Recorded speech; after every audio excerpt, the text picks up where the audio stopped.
আসসালামু আলাইকুম সবাইকে। ডিউটি শিডিউল চেঞ্জ হওয়ার কারণে আজকে আমার সারাদিনের শিডিউল চেঞ্জ হয়ে গিয়েছে। আজকে সারাদিন কী করলাম সেটাই শেয়ার করব সবার সাথে।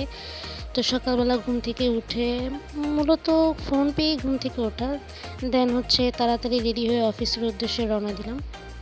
শিডিউল চেঞ্জ হওয়ার কারণে আমার যেহেতু লেট হয়ে গিয়েছে, আমি চিন্তা করছি আমার কলিগের প্রচণ্ড বেশি চাপ যাচ্ছে। তো আমি তাড়াতাড়ি মামাকে বারবার বলতেছিলাম তাড়াতাড়ি চালান, কিন্তু লাভ কি বলে?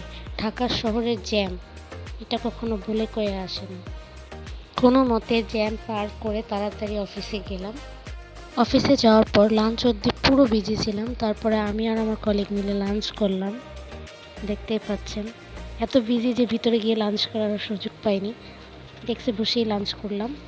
লাঞ্চ করে ডিউটি শেষ করে অফিস থেকে বের হলাম। বের হয়ে উদ্দেশ্য ছিল স্টুডেন্টের বাসায় যেতে হবে। তো হেঁটে স্টুডেন্টের বাসায় গেলাম। ওই দিন এত গরম ছিল, গরমে পুরো পাগল হয়ে গিয়েছিলাম।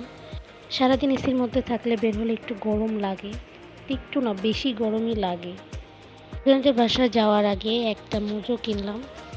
মোজো কিনে খেতে ওদের বাসায় গেলাম। যাওয়ার পরে ওদেরকে পড়ানো শেষ করে যাচ্ছিলাম অন্য একটা স্টুডেন্টের বাসায়। তো আজকে আমি আপনাদের একটা মজার জিনিস দেখাই। একটা ঝালমুড়ি খেয়েছিলাম। ঝালমুড়িটা খুব ইউনিক, দেখেন একটা অন টাইম গ্লাসের মধ্যে চামিচ সহ করে দিয়েছে। বাট ঝালমুড়িটা খেতে সত্যি অনেক ইয়াম্মি ছিল। ইউনিক না বলেন? একটা ওয়ান টাইম গ্লাসের ঝালমুড়ি। দেন পড়ানো শেষ করে বাবার সাথে একসাথে বাসায় গেলাম। গিয়ে ফ্রেশ হয়ে আম্মু রাতের খাবার দিল। খাবার খেতে সবার সাথে একটু গল্প করলাম। খাওয়া দাওয়া শেষ করে আমার কিছু কাজ ছিল, তাই টেবিলে বসে কাজ করছিলাম।